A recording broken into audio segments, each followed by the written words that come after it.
Welcome to the latest episode of FoodTech Stories. I'm your host, FoodTech marketing expert Megan Thomas. FoodTech Stories features the leaders pioneering new approaches to technology, collaboration, and storytelling in the food tech and ag tech space. Food and agricultural changing, and fresh ideas and leadership are needed to sustainably feed the growing global population.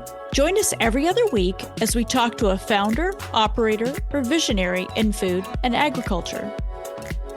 My guest today for the podcast titled Advancing New Food Technology in an Established Industry is Dr. Sarah Evanega.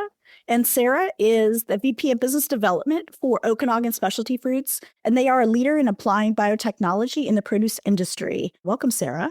Thank you so much, Megan. It's great to be here. Wonderful, wonderful. Well, let's dive right in. You have transitioned into the private sector after years in academia. What have you found to be most surprising about that transition? Maybe not so surprising, but certainly noticeable or notable is that there's a real gulf that exists, I would say, between the research that's happening in academia and the real product-focused drive that we have in the private sector. On the one hand, in academia, you really have much more freedom to fail, which often yields some of the most exciting breakthroughs. But in the private sector, we're really focused on bringing products to market that can make a real difference. Interestingly, a lot of the students that I talked to today are really interested in translational research and ensuring that their work has meaningful impact. And I would say that often having that meaningful impact means working with or at least learning from private sector. So there's real value in that cross-pollination between these two sectors. So what do you think drives that desire to have impact? Young people today are looking around the world. There's a lot of challenges before us, and they want to make a difference. Chipping away at the challenge of climate change or improving the food system, young people today want to make sure that the work that they're doing is going to have an impact on solving some of those big, grand challenges. I'm looking forward to seeing the impact that they do indeed have on creating some of the new strategies and approaches that we're going to need to feed the growing global population. In terms of that transition from academia over to industry, what experiences or skills have you found particularly transferable? Entrepreneurship has really cut across both sectors. So as an academic, I did a lot of fundraising in the form of grant writing. I built global programs and I had to fund those programs. I needed to raise awareness about what we were delivering in those programs. And that's really not so different from raising funds, building partnerships, and elevating a company in the private sector. Let's talk about the produce industry specifically. So we happen to be together at the Consumer Electronics Show, where there's a large food tech track and different strategics and startups and thought leaders within the space coming together to talk about these very topics. So when we look at the produce industry, which is often known for being fairly conservative and takes a very measured approach to adopting new technology, what is the outlet that you see for biotechnology and technology more broadly in that sector?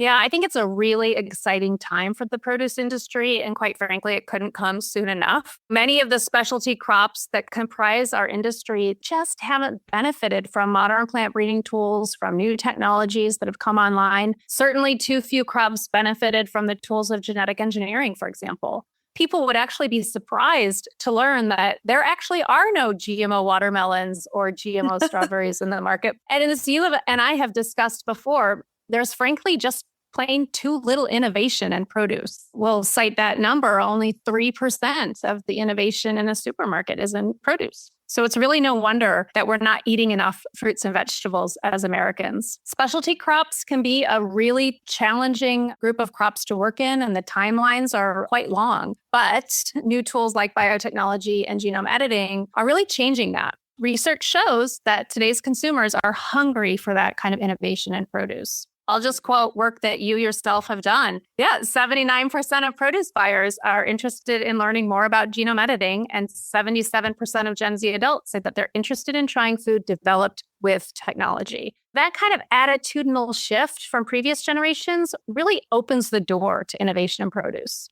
As you cited, I see the same data, especially from Gen Z or younger millennials, that interest and curiosity about technology and how technology can address some of these larger challenges in terms of food and agriculture. But what barriers do you see getting in the way within the produce industry? Yeah, produce can be tough. We work with perishable products that require a cold chain. It's a much tougher business than that of product center store. And what's more, in the retail environment, real estate in the produce aisle is at a premium, and it can be really difficult for the new players, especially with new innovative products, to break through and land there in the produce aisle. I think that's why we see a lot of new innovative products in produce taking an alternative path to market. A common theme that we see is products developed through biotechnology taking a real direct-to-consumer approach, at least initially. I'll take an example, the Pink Glow pineapple from Del Monte.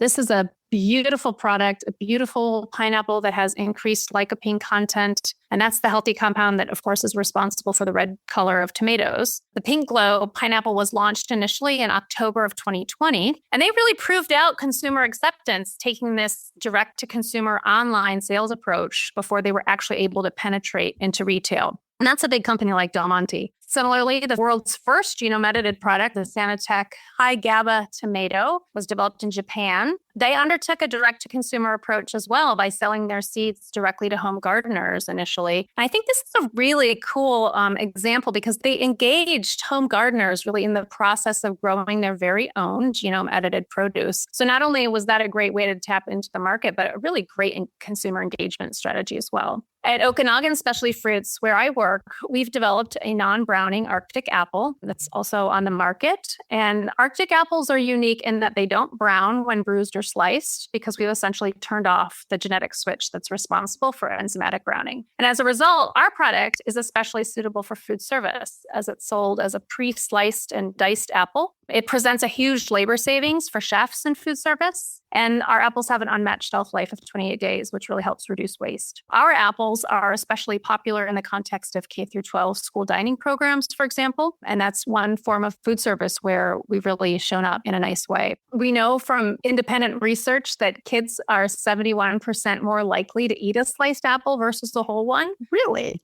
Absolutely. I did not know that. I don't think that's unique to kids. I think you and I probably too, if presented with a lovely sliced apple versus grabbing and committing to a whole apple, we're much more likely to eat and finish and choose a sliced apple. It's more convenient, right? Our product in its convenient form really helps drive consumption of a healthy fruit that's familiar to people. What we know from data as well is that kids being exposed to healthy foods when they're young multiple times is so important to becoming like lifelong connoisseurs of fruits or vegetables. Early and often, right? That's right. That's right. On that high GABA tomato that was developed in Japan, when we talk about technology in food, distributing seeds and having people grow them in their gardens makes it familiar. It makes it sound completely like an everyday activity and just a fun, exciting new option. And when we're speaking of technology, I think just making it a normal everyday thing is so important. So I love that example. I appreciate you bringing that forward. In terms of adoption more broadly, what factors do you think will drive adoption of tech-enabled products in produce specifically? Benefits. Consumers want to know what's in it for me. The Alliance for Science did a survey on consumer attitudes toward genome-edited foods in particular that showed that while the average consumer doesn't know much about genome editing, the majority are very positive when they learn more about it. And they're especially positive if, number one, it presents a personal health and nutrition benefit. And then second, if it has a sustainability benefit, such as reduced pesticide use. Reduced pesticide use also is likely seen as a personal health benefit. As we look around the produce aisle, that really proves out if we look at the marketplace and what bioengineered products are available today. So that pink pineapple that we talked about earlier, sales doubled from 2022 to 2023. The high anthocyanin purple tomato that has blueberry level superfood nutrition packed into a tomato is now available in 3 major retailers. In addition to their own direct-to-consumer seed sales success last year, they sold 13,000 seed packets to home gardeners once again. And these tomatoes are not only gorgeous with their deep purple color, but they have a direct nutrition benefit as well. You can get the great cancer-fighting nutrients of blueberries in a food that we eat 20 times more of, the tomato. Our Arctic apples are another great example of how we've made a highly nutritious, familiar fruit with consistent orchard fresh flavor more convenient.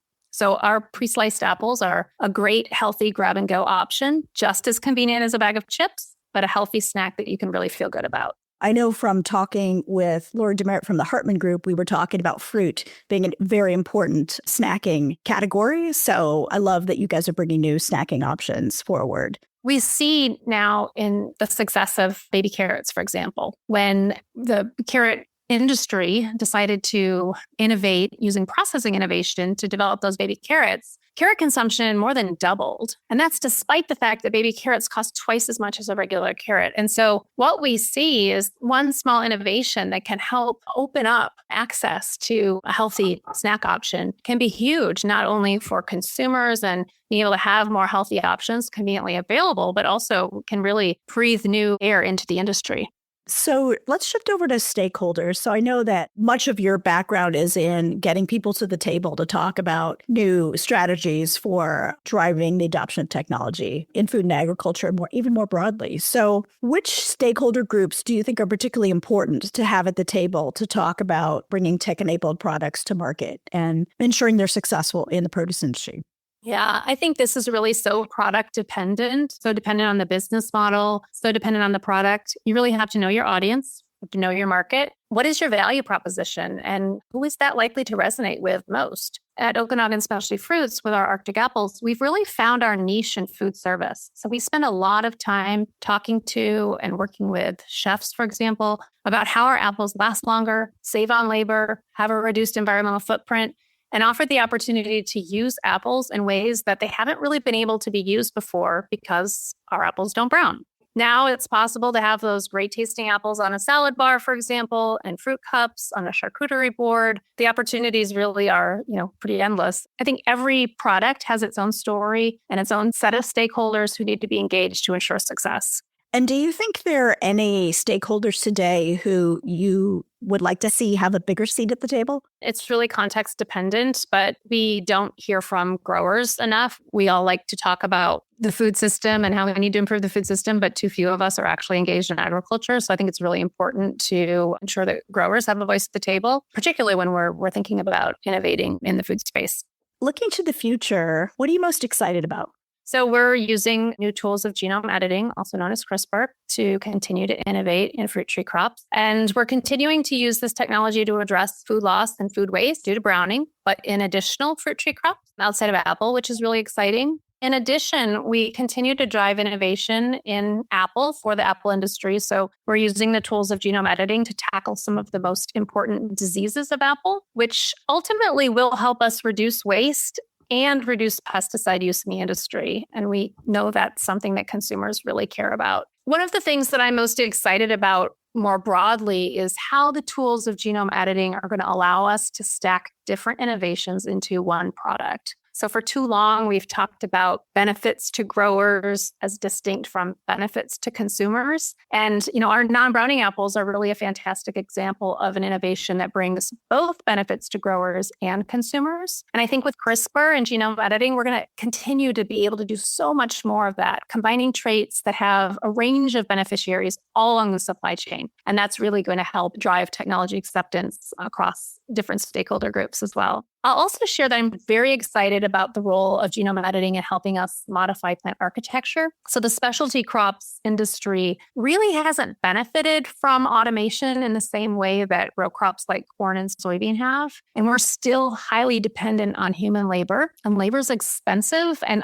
often not even available. Advances in genome editing are going to allow us to make our crops much more amenable to automation. And that's going to be huge for the economic vitality of the produce industry. Can you break down what plant architecture is? The shape, the height, the form, the sort of morphology of the plant, the shape that the plant takes. Beyond, if we even just look to the most recent advances in boosting corn yield, for example, that really has not been about increasing the number of kernels per ear or increasing the number of ears on a corn plant, but rather actually the plant architecture and the spacing that change in plant architecture allows. And so we now plant corn very close together, right? And so you have essentially more plants per area, and that's how you've increased yield. So that's an example of how plant architecture can really be so important in innovation. Another corn example would be new innovations in the stature of corn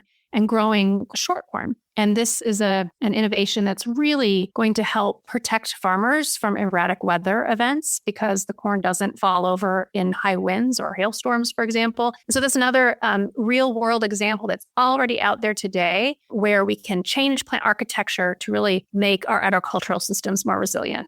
Excellent. Thank you for sharing those examples. Very helpful for the listeners. Any final thoughts? I've enjoyed our conversation, but would love to hear any final thoughts that you have about the work that you're doing. Well, it's been great to spend this time with you, Megan. Big fan of your podcast, of course. It's just a really exciting time to be in innovation. When I do still engage with students and young people, I just think it's such an exciting time to be in the fields adjacent to agriculture, to be thinking about food, and to be harnessing the different innovations that we have at our fingertips to really and truly improve our food system. The challenges before us are enormous. And so really the time is now to take these technologies and to harness these technologies for the betterment of people and the planet. Sounds great. That's a wonderful sentiment to end on. So thank you so much for joining. I've enjoyed our conversation. Thanks so much for having me. Thanks for joining us today on the latest episode of FoodTech Stories. Be sure and subscribe to our podcast on your favorite podcast platform and keep an eye out for our bi-weekly episodes. I'm your host, Megan Thomas, founder of Ladris 17. FoodTech Stories is edited by TJG Media.